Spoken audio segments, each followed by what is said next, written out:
Human Nature, please come home for Christmas. You know what? I love it. I love it when we get guests in here. And what I really love is when the guests are so keen to impress that they're putting the makeup and the lipstick on, and it's radio. That is really, really impressive. Welcome for the first time to my show to Sveti Williams. Welcome to 101FM.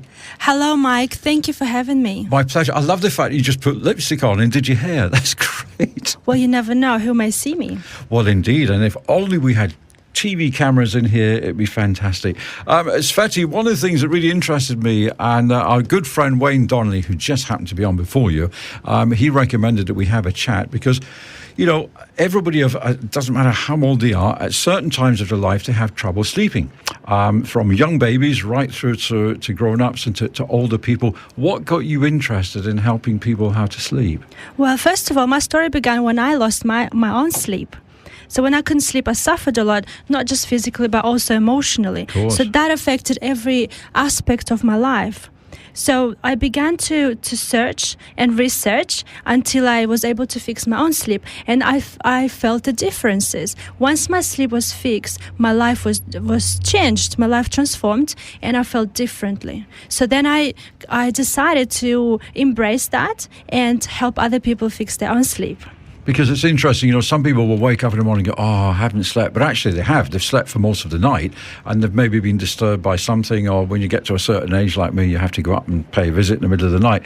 But you're talking about real insomnia. You're talking about the fact that people can go to bed at 10 o'clock at night, 4 o'clock in the morning, they're still wide awake. Yes, a lot of people have a lot of different issues with sleep. That is one of them. And people suffer a lot because of that. Sleep deprivation is very big these days. A lot of people suffer from it.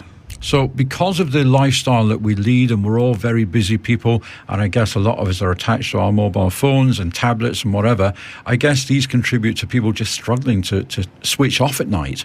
Yes, that's correct.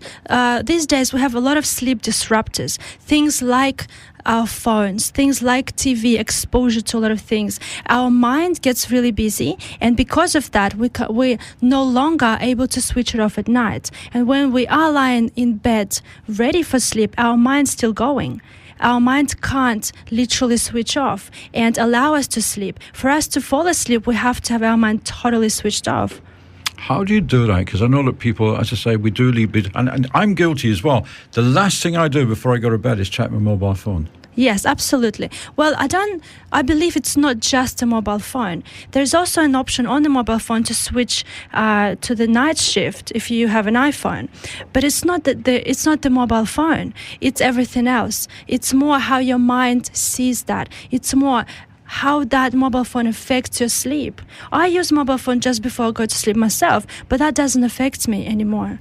It doesn't affect me, and it doesn't deprive me of my sleep. So it's more about how you switch off your mind, and it's not about having your phone or not. It's about what you do before bed to switch off your mind. The switching off the mind begins not when you're lying in bed, but an hour before. Okay, so take us through the whole routine. You know, somebody's thinking, oh, well, I want to go to bed at 10 o'clock tonight. So from 9 o'clock, what do they have to do?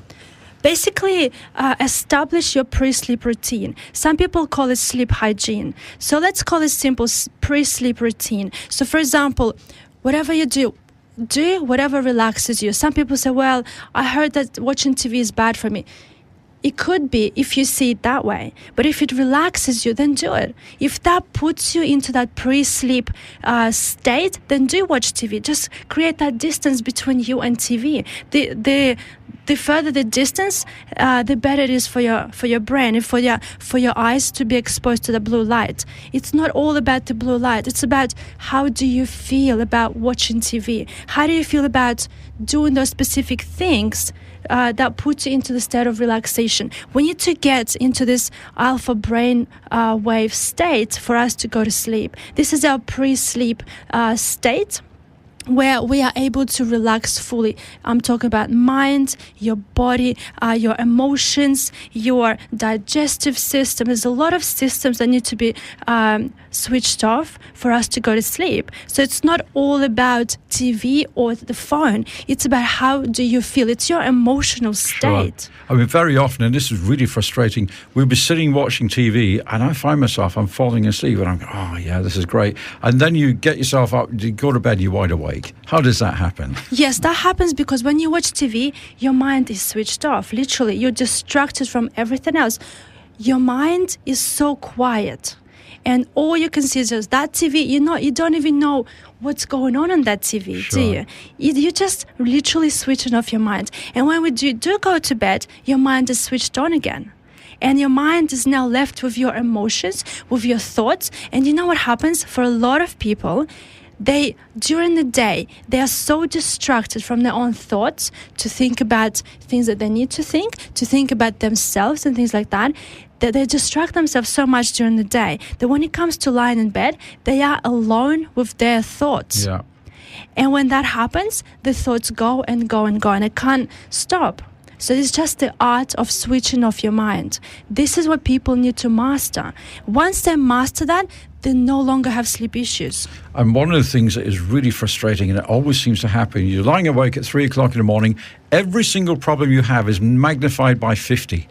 And everything's just, oh my goodness, I've got to do this, got to do this, got to do this. Then you wake up eventually in the morning and go, oh, well, maybe it's not that serious. Maybe it's not that bad after all. Why is that? That's right. Because once we begin thinking, the mind keep overthinking. We overthink little things. And once we do that, our insomnia now turns into sleep disorder. The sleep disorder we never had in the first place. We simply couldn't switch our mind. We begin ruminating. We think about things we don't even have to think about. When we wake up in the morning, you're thinking, what was that? Yeah, what was that? Why did I worry myself Exactly. stupid about that last night? Well, that's right, because again, switching off your mind at night is very, very important. It's also important to have that morning ritual that allows you to set you for the entire day.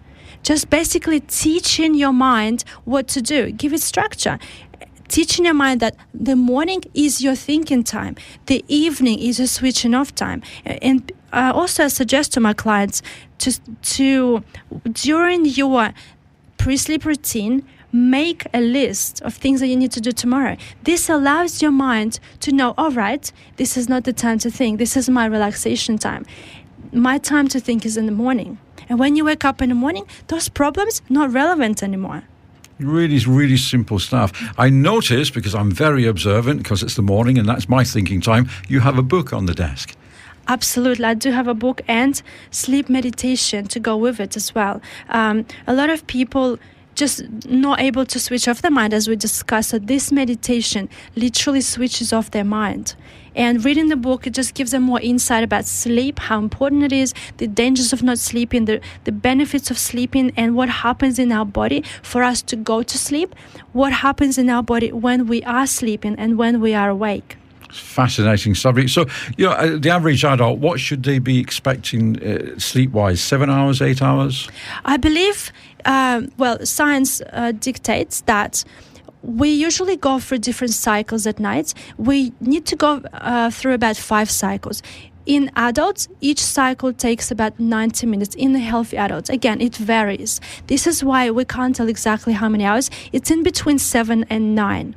So if we go through about 90 minutes each cycle, 5 cycles, that's about 7.5 hours. Okay. So allowing yourself 7.5 hours of good sleep is enough. Because what's interesting, and it's very rare, because we got a dog, it's very rare we get a lay in now, but if we sleep beyond, say, 7, 7:30, we'll wake up and our heads are really groggy. It's like we've had too much sleep. Yes, absolutely. Having too much sleep is also have the same effects as not enough sleep. Yeah. It's strange, isn't it? Your book sounds fascinating. If people want to find out where you are, how can they contact you? Go to my website, svetiwilliams.com, or if you just put my name in the Google, Sveti Williams, you have a few pages of my name coming up. You can find me there on the social media and my website. If you go to my website, you can book in for my free consultation through my website and get your free book on my website, Sleep Now book. See, this is the radio station that keeps on giving, isn't it, this morning? Absolutely amazing. It's a fascinating subject, and, I'm going to try that. Actually, most Australian television is mind-numbing anyway, so I can see why I fall asleep during that. Maybe I'll just take a blanket and just go to sleep there on the sofa. Thank you so much for coming in. I really do appreciate that. And, again, if you missed the details, you want to find out a little bit more about the work that Sveti does, give us a ring here at 101FM. Hi, I'm Mark Lang, your local Bendigo Bank mobile lender.